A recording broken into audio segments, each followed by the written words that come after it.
Rajkot racecourse મેદાનમાં microphone ઘરઘંટી પ્રસ્તુત vacation carnival 2024 પ્રારંભ થઈ ચૂક્યો છે।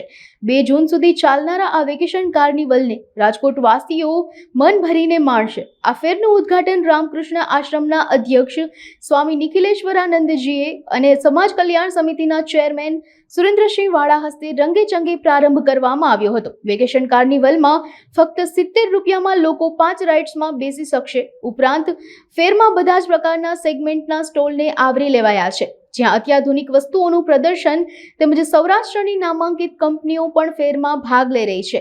વેકેશન કાર્નિવલ ફેરની મુલાકાત બપોરે 4 વાગ્યાથી રાત્રિના 11 વાગ્યા સુધી લઈ શકશે। ઉદ્ઘાટન પ્રસંગે ચંદુભાઈ પરમાર, યશપાલસિંહ જાડેજા, રવિરાજસિંહ જાડેજા, વિજયસિંહ ઝાલા, દિવ્યરાજસિંહ જાડેજા, રવિરાજસિંહ રાણા, દિવ્યરાજસિંહ ચુડાસમા, દેવેન્દ્રસિંહ સોલંકી અને કિરીટભાઈ વ્યાસ અને યુવરાજસિંહ ચુડાસમા ખાસ ઉપસ્થિત રહ્યા હતા। હર વર્ષની જેમ આ વખતે પણ કાર્નિવલનો વેકેશન મેળો કૃષ્ણસિંહ, યશપાલસિંહ, હિતેશભાઈ દ્વારા સતત 18 વર્ષથી આયોજન કરે છે।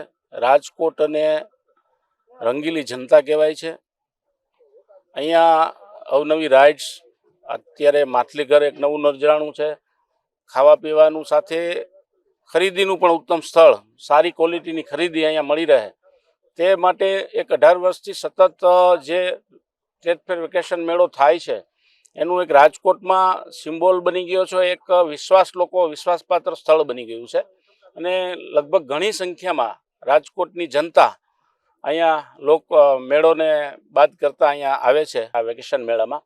તો સૌને અપીલ કરીએ છીએ કે રાજકોટની જનતા એનો ખૂબ લાભ લે અને આયોજકો દ્વારા જે ઉત્તમ સગવડતા કરવામાં આવી છે એને વેકેશન દ્વારા માણે।